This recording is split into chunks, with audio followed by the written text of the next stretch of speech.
While the Western world mastered science and technology in the laboratories that were the monasteries and the hermitages of the Himalayas, Tibet perfected the inner sciences of the mind every bit as precise and rigorous as the methodology of science.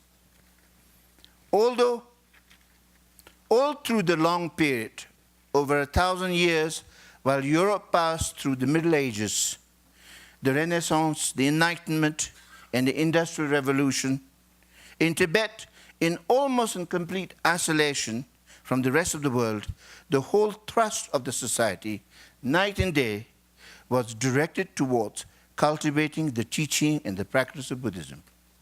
A large number of people rose to extraordinary levels of mental development, and a considerable body of knowledge developed about the potential of human mind.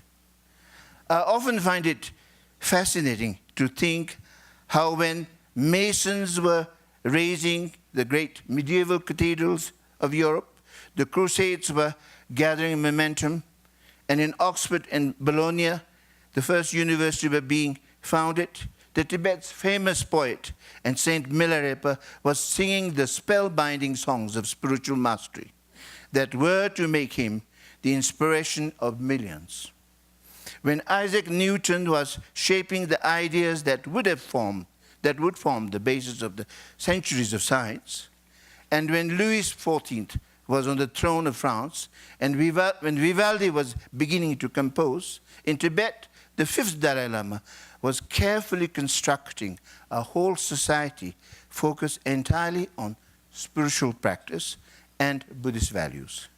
And throughout the 19th century, age of Charles Darwin, the Louis Pasteur, and Karl Marx, with all its industrial inventions, in the east of Tibet, the great minds of the land inspired a spiritual renaissance to which many of my own Buddhist teachers were the heir. Clear? Yes. The result was that Tibet has a unique cultural heritage, which is part of the cultural heritage of the world. As citizens of the world, it belongs to us all. As Margot said very clearly, we will all be immeasurably impoverished if it is lost. For a start, there are great... See, then if you were to ask, but what proof do we have that the teachings that lie at the heart of Tibetan culture actually work? The answer is, for a start, there are great men and women, practitioners of Tibet, who were extraordinary living examples of both humanity and spiritual enlightenment. Look at the example of his own Dalai Lama.